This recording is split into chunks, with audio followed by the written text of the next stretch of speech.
Hey everyone, welcome back to another episode of the Millionaire Real Estate Agent Podcast. I'm Jason Abrams, and this is the place where we lift the curtain on the world of real estate like never before. Every week, I sit down with visionaries, pirates, and mavericks. We're here to document, demonstrate, and most importantly, demystify their game-changing models and systems. What secrets propel them to the top? And how are they living their dreams? This is about passion, it's about strategy, but above all, it's about real, tangible success. So buckle up and let's dive in. This is the Millionaire Real Estate Agent Podcast.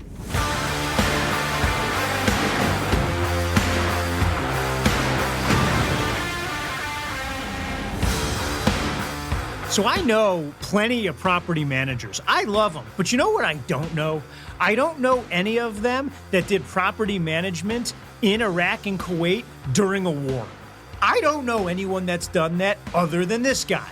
Add to the fact that he's emancipated at 17 years old and pretty much on the journey on his own, multiplied by the fact that he has one of the biggest teams in all of Colorado, and you start to get the idea. Friends, this is about to be an absolute masterclass in all things visual scoreboards. And you say, Jason, how did you take those other disconnected ideas and marry them to visual scoreboards?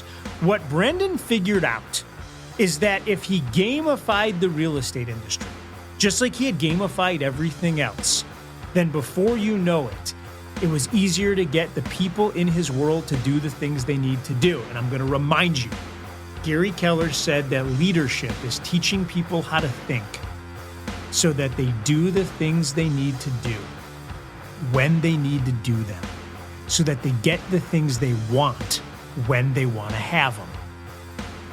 Brendan Bartic uses visual scoreboards to do just that, and it is really good. Sit back and buckle up. Friends, this is Brendan Bartic.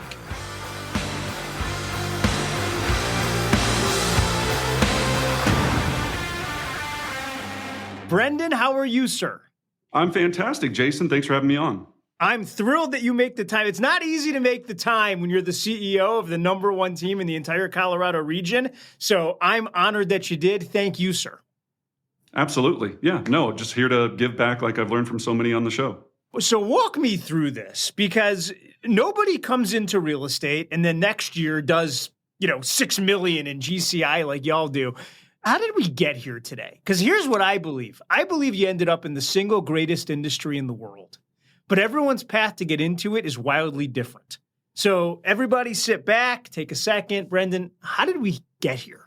I had a very interesting journey into real estate, like I'm sure so many others have, but basically, I was working doing property management in Iraq and Kuwait for a company called Halliburton. Stop the tape. I've asked so many people, and you see patterns. This I've never heard. So, number one, did you go to college for real estate?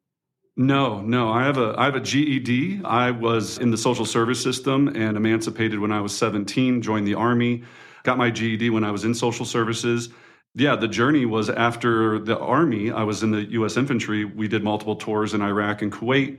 When I got out, I ended up taking a position with the Ritz-Carlton Hotel Company in Naples, Florida, which is a beautiful property on the beach, and it's gorgeous. I worked my way up from cabana boy to overnight hotel manager. And while working there, I received a call from a previous colonel that I worked with in the Army. And he said, hey, I'm retired and I'm now working for this big company called Halliburton, which for all of those in Texas, I think know Halliburton to be pretty massive company.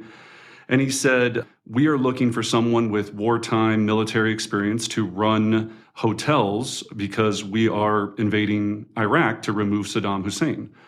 And I had a cushy job at the Ritz. I was like on their path to becoming, a manager of bigger hotels and all of this. So is this Desert Storm or is this Operation Iraqi Freedom, or which one was this? Yeah, so this was after Desert Storm. So this is when we went back in and just removed him, when he was in the hole and hiding and threatening weapons of mass destruction and all of these things. Yeah.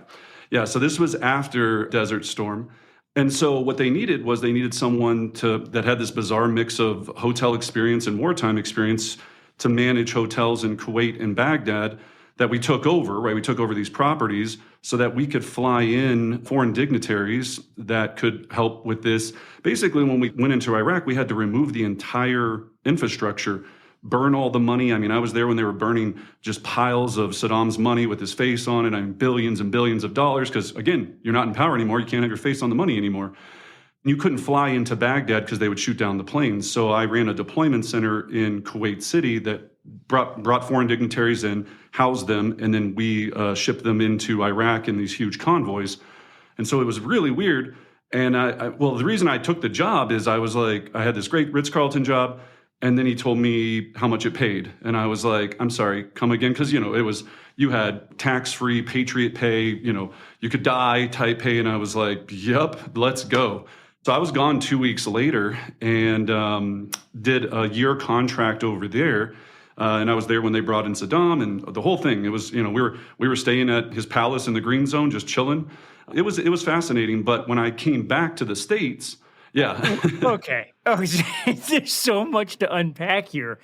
What do you learn in that experience? Like that sounds so surreal.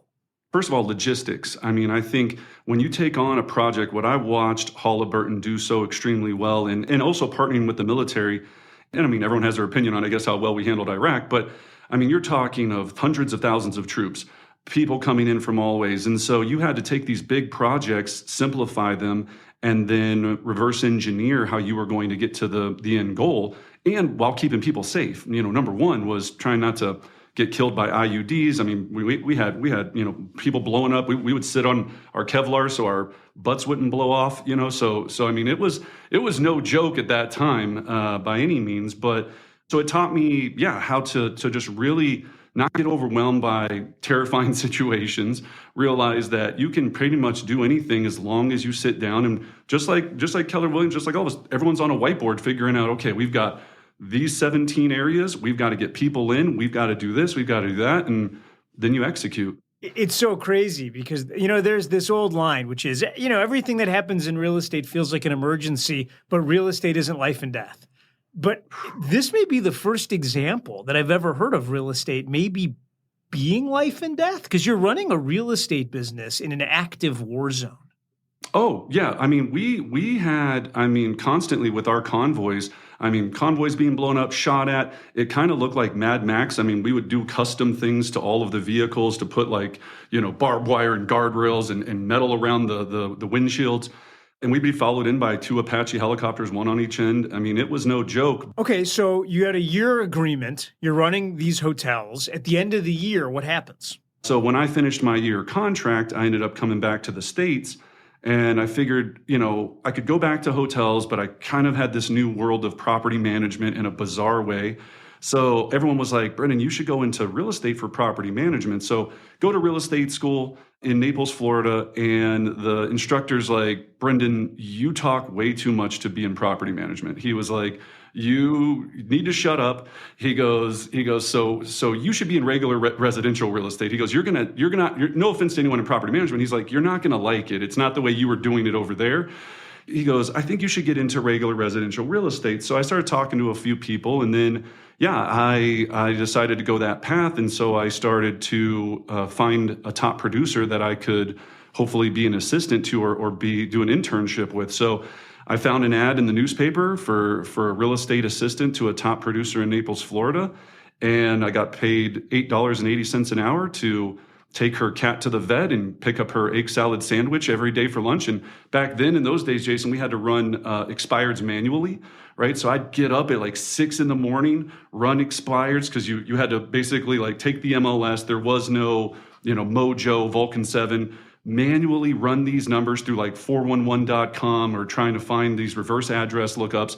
And then I had to take those and run these sheets, and then I would either deliver them to her house or fax her the actual numbers, because scanners and things like that weren't up to speed yet and all this. So it was a fascinating time, but she was an amazingly dedicated agent. She taught me everything I know. She would just lead gen and crush it.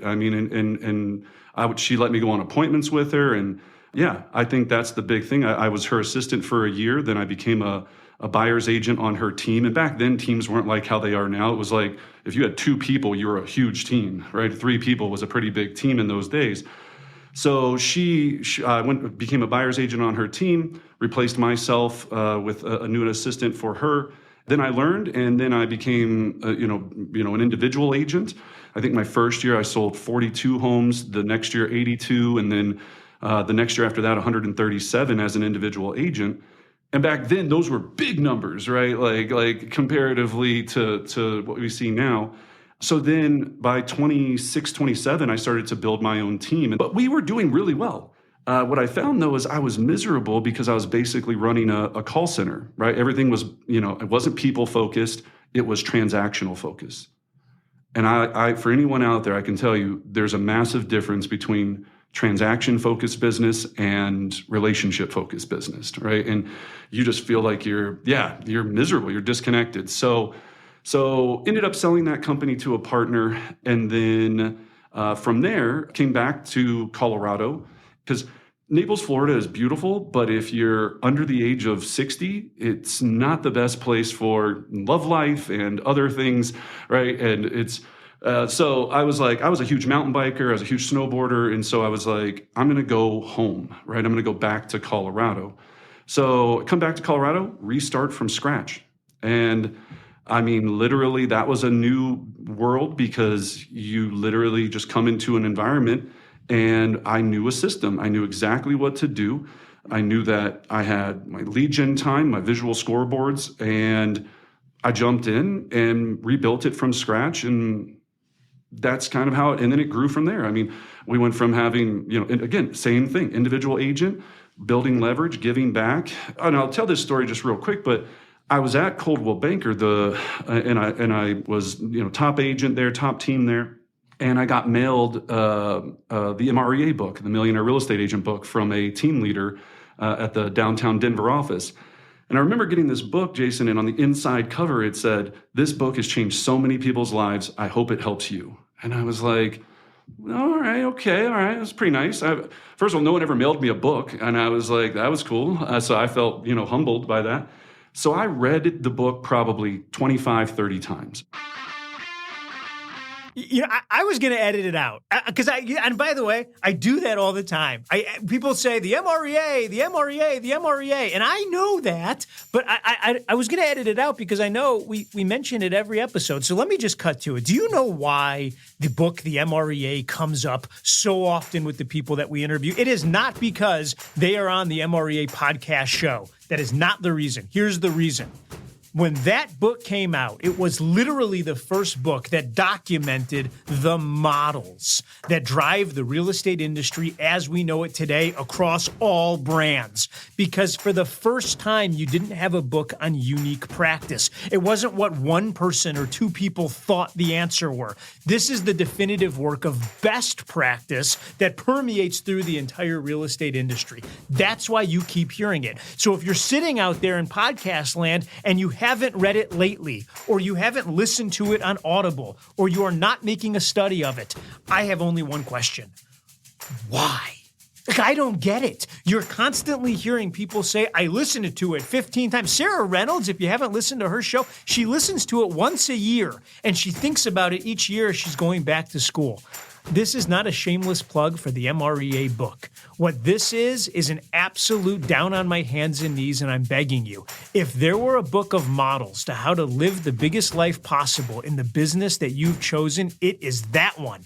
It is as relevant today as the day that it was written, and every one of us should be coming back to it, especially during times of uncertainty. And you know the reason why? Because I'm certain the world is changing. But you know what I'm not? I'm not scared about the change because the fundamental models, those haven't changed at all. Then I listened to it on Audible all the time. And so what I realized is I was making $1 million. I definitely wasn't netting $1 million. And I wasn't on a path to ever get to 7th level to give $1 million, right? In my world was something very passionate to me is I wanted to be able to give $1 million. So I ended up, again, leaving Coldwell Banker, moved to Keller Williams, totally different environment, totally doors open, everyone's willing to help you. And, I've called you and you're like, let me connect you with this person. Everyone's just like, I'm like, what? And that's not a plug because I'm just going, it was very different. And Jason, I kept struggling because I kept getting agents that I loved and that I really helped to a certain level in their career, and they would leave over and over again because they'd start their own team, just like how I did with my mentor, because there wasn't a world big enough for them to be in, and it was my name, not our name. And so I kind of went back to the drawing board and I said, what if we could build a real estate hybrid team that had all of the benefits of a team, but that was owned by the individual team members, and that would give them the ability to Gary always says, if you don't build a big enough world for people to grow up and grow through, then they're going to go find it somewhere else. And I didn't have that. And I go, I want to build a world where I can help people have long-term passive income, ownership in the company or the team that they work with, and then a path to leadership. I want to stop for a second because did you hear what he just did? Did you hear how he said, I knew I wanted to build, and then he says three things. I wanted to build a business that gave people long-term passive income, ownership, and a path to leadership. Go. That step where he just said, I knew I wanted to build blank, that might be one of the most important yet underreported on steps in the entire business process. Gary calls that the promise. What he says is that you need to have the promise that you're actually going to deliver before you can go out and start delivering it, or everyone's just going to get what they get, and there's nothing repeatable about a business that doesn't know what it promises. And it's just that simple. If you don't begin with the end in mind, I promise you're going to get something. But it probably won't maximize your potential on this planet. It'll be what you get. And we want more than that for you. So here's the question.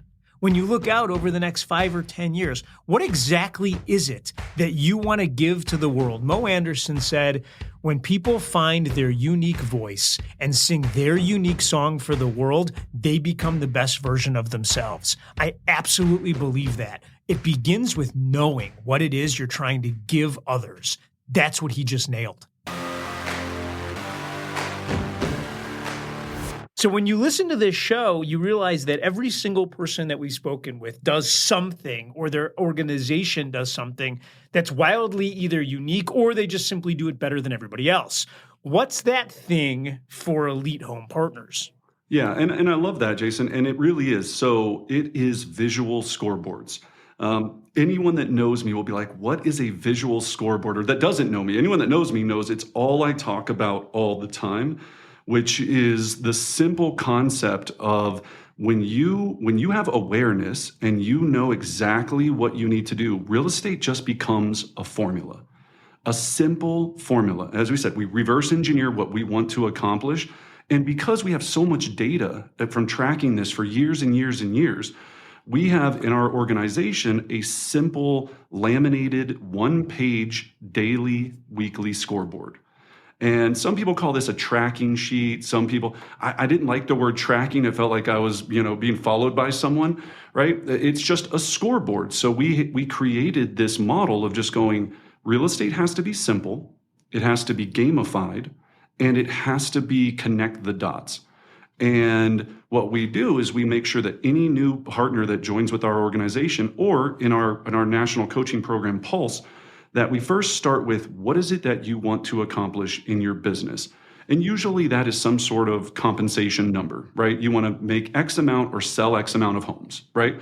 So as we decide on that number, we know we can reverse engineer out how many different deals you're going to need to do, how many listings, how many buy sides, but we just make it simple. Sometimes people get overly complicated in numbers.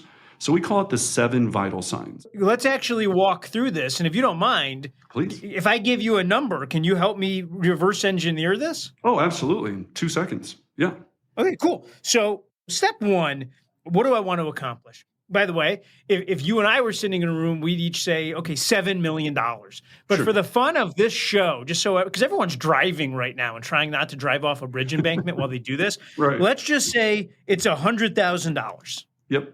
Okay, because I remember when I got into real estate, everybody said they wanted to make 100 grand.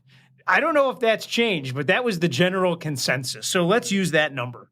Yeah, so let's just say then, for sake of argument, and I'm going to be very careful here with Jason because we know the current environment, that you set a goal that you're going to make X amount per transaction because you know exactly what your value is as a listing agent, right? Well, Even if let's you use were, a round number. Let's say it's $10,000. there you go, right? So if it's $10,000 and you want to make 100 grand, then obviously that's 10 closed transactions, right? So you're going to close 10 deals.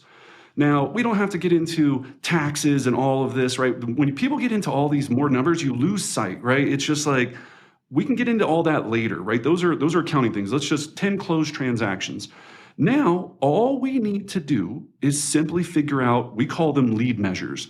What are the 2 lead measures that are going to lead to the lag measure? Meaning, what are the 2 activities that I focus all my energy on, right? The one thing, right? That if I do everything with this, that those 10 closings will come. Well, from tracking this for years and years and years, we know, and even we track it every single day in our programs and with our team, that to close one deal, on average right now, it's taking 200 sales conversations. By the way, if you're having any sort of sales conversations and you're using text message or phone, you are required to do it in a TCPA friendly and compliant way. And you're an idiot if you don't. 1,000%. Yeah. So don't be stupid. What was the number again? 200. 200 sales conversations is going to get me one of these closings. Is that what you said? What is a sales conversation? So a conversation about buying or selling real estate, right? That's all we define it by. Now, if that's through instant messenger, if that's through text message, if that's through whatever, as long as you're talking about real estate, this isn't you talking to your client for the 50th time about the one deal you have under contract, right? These are 200 new sales conversations a month on average, which is 50 a week, right? 50. Now, Jason, some people are much, much better at this and they have higher conversions. They might need 20, 30. Some might be getting new into the business and it might take them 300. The whole point is if you don't track your data, right? You don't use scoreboards, you'll never know. That's the challenge. How can you know if you're getting better if you have no idea? Just like any sport, they track every single piece, free throws, batting averages. In real estate, ours is conversations. Our ability to make more money is solely determined by our ability to have powerful conversations and then convert those into appointments, buyer appointments or listing appointments, right? So once you understand that there's that conversation number, the second number that we focus on the most, Jason, is what we call ambassadors. Now, this comes from Gary and the MREA. In the book, they call them Mets. We have Mets and haven't Mets. People were getting somewhat confused with us calling them Mets because they were like, what does that mean? And all that. And we go, just think about an ambassador, someone that you truly believe would buy or sell a home with you, that would refer real estate business to you, that if I randomly called up on the phone and just said, hey, who's your preferred real estate agent of choice? They would say your name in 2 seconds. That's an ambassador. They would stop somebody on the street if they were talking about real estate and say, Brendan's the guy, Jason's the guy, right? So we know also from not only the Millionaire Real Estate Agent book, but just us tracking this. I've tracked it to a T. I am, neurotic about this. It takes 6 ambassadors for every 1 closed sale or 1 referral that leads to a sale per year. So we know we need conversations and we got to build relationships. Now, Jason, here's the whole point in our program where we've had so much success. People think they have a lot of ambassadors. For us to qualify an ambassador, they have to be on a 46 touch program or more. Now, we know with Keller, there's the 36 touch, and then I heard 76 touches.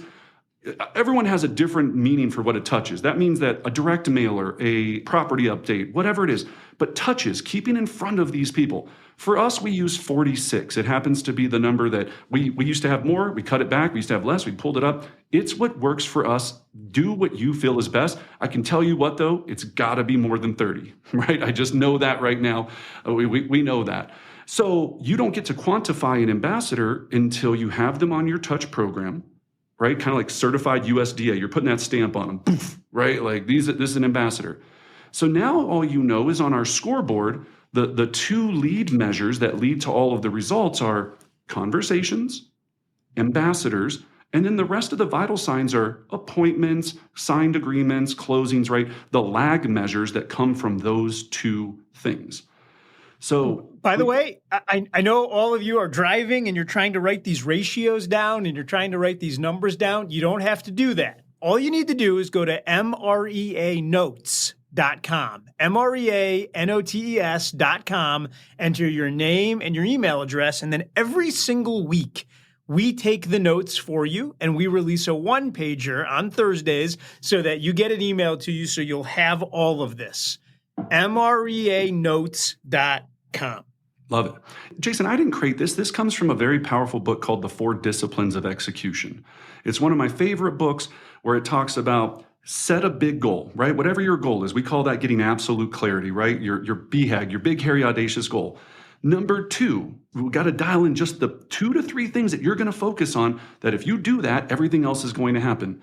Number 3, you've got to have it visual. Everywhere. It's got to be on your desk. It's got to be on your wall.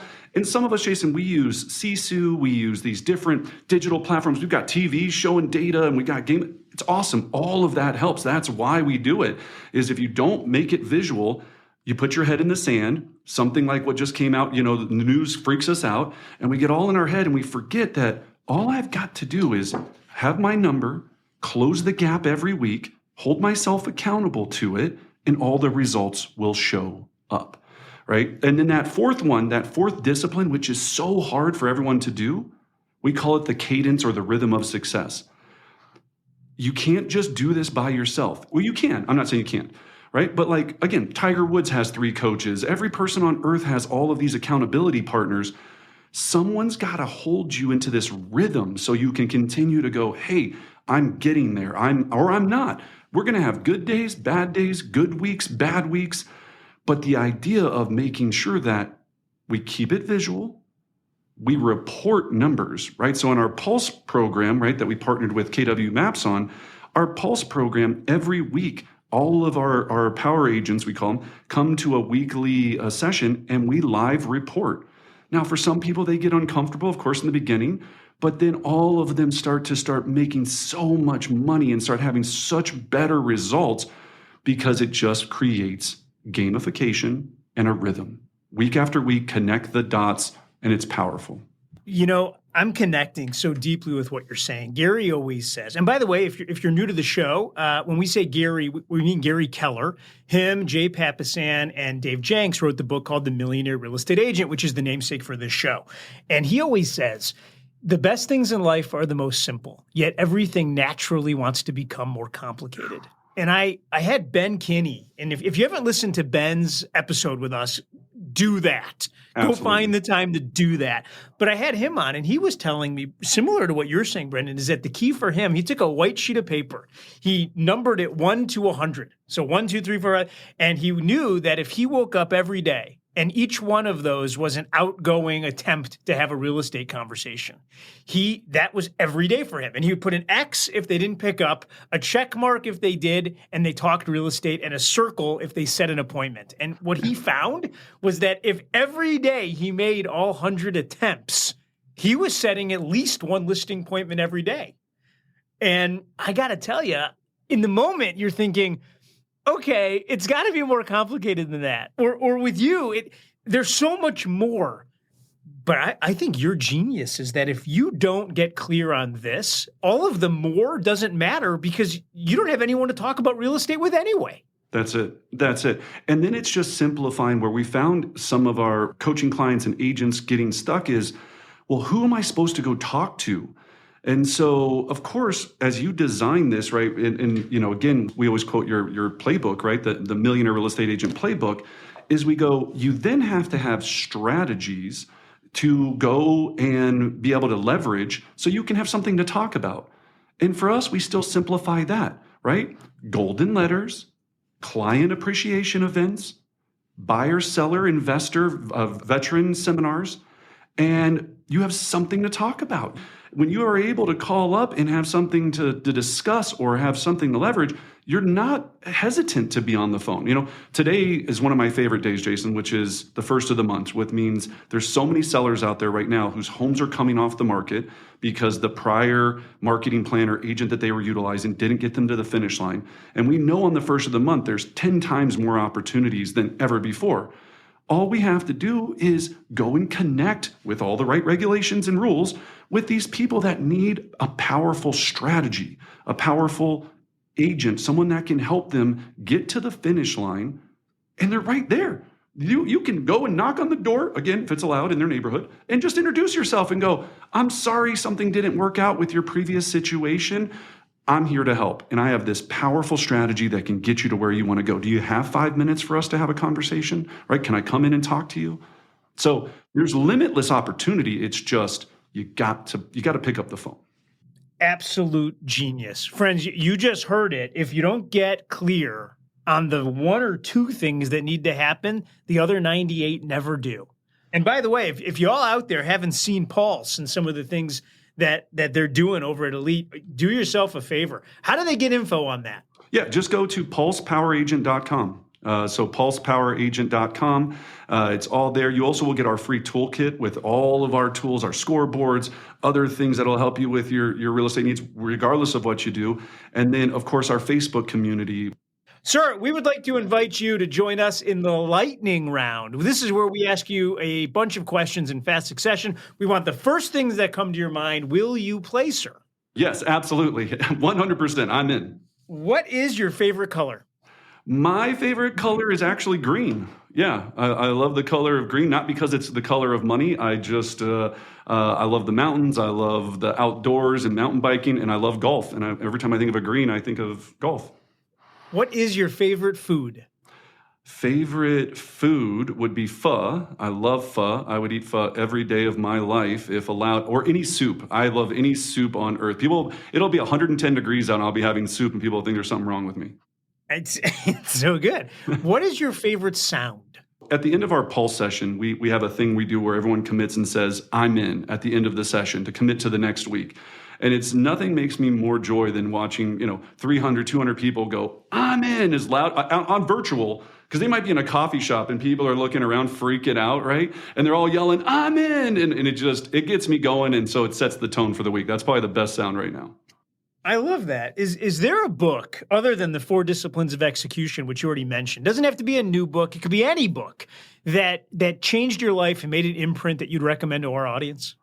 I would say Atomic Habits was up there. As I grew as a leader, Traction is probably one of the biggest books that I feel. Did you listen to the Gino Wickman episode? Oh, yeah, the Gino. Friends, if you haven't listened to the Gino Wickman episode, now he wrote the book Traction, Entrepreneurial Leap. His new book, Shine, by the way, is absolutely awesome. I got an advanced reader version. It's really, really good. Go check out that episode. That's a smart dude. Oh, super smart. If you could see the wall behind my desk here, it is tractioned out. I've got every tool, every piece. And then, of course, Rocket Fuel was helpful because I needed to figure out if I was a visionary, if I was an integrator, and then who I needed to, put around me. So yeah, those books were beyond valuable to get the structure, right? Everything's just a model. If you understand it's a formula and a model, and there's people that are smart that did it, just listen and learn. Cool. Last question. Is your favorite vacation spot a beach, a mountain, a river? Where is the best vacation spot for you? Winter would be the mountain because I'm a huge snowboarder. And then summer would be, any place with a beach, humanly possible. We're going to Spain this year. So we're excited for that. But yeah, definitely both. It just depends on the season. That's awesome. Brendan Bartic, thank you so much. You are a friend to real estate agents, and your mission to simplify what seems complicated is not only necessary, it's vitally important. Thank you for everything you're doing for us, sir. Absolutely. Thank you for doing all of this and letting everyone know that, there's great models out there. Dumb it down, pay attention, don't overcomplicate it, and just be consistent and nothing can stop you. There's a saying that anything you track improves. It implies, though, that you're actually tracking things that you want to improve. That's what he's saying. All he's saying is, Jason, without a visual scoreboard, no one actually knows what's happening in the game. There's this great story of this football game. It's a high school game. It's being played in Louisiana. There's a giant storm that's brewing, and they make it through, and everything is fine, and everyone loves the game. The next week, a giant hurricane hits and knocks out the scoreboard to the stadium. But in order to bring people back to the camaraderie of community, they still have the game. So now they're playing this high school football game the next week. The only thing that's different than the week before, where people were losing their minds, if you've never been to a high school football game in Louisiana, let me just tell you, it's as much of an experience as anything else. It's dead silent. Just like that. They didn't know when to cheer. They didn't know whether they should be rabid and crazy. Some of them knew the score. Some of them didn't. Some of them knew how much time was left. Some of them didn't. None of them knew how many timeouts were left. It was just quiet. The power of a visual scoreboard is that it brings focus to whatever it is that you're working on. And I don't care whether you're tracking date nights or conversations or contacts or closings or open houses or calories, you name it. If you don't have a visual scoreboard, you are just living a change in your head. And when he makes it real and everybody gets into it, friends, adding a scoreboard changes the game any way you slice it. The next thing I learned, did you hear how he talks about books? There's not a moment in his day where he's not trying to get an extra 3 minutes to listen to a book. I got an interesting email from one of y'all. And thank you, by the way. I love every one of you that sends emails. It's jason@kw.com. Keep them coming. And this one said, Jason, it seems like you have read every book that everyone mentions. You must be so well read. How do you have the time to read? And I'm going to tell you, number one, I skim more than I read. And number two, almost every hour, I stop for 10 or 15 minutes and I simply pick up whatever book is on my desk and I start reading.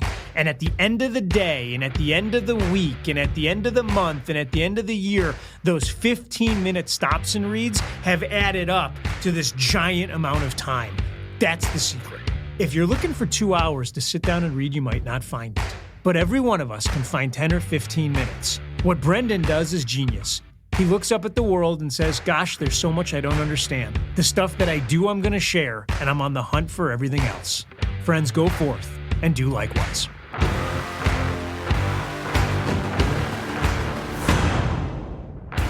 There it is.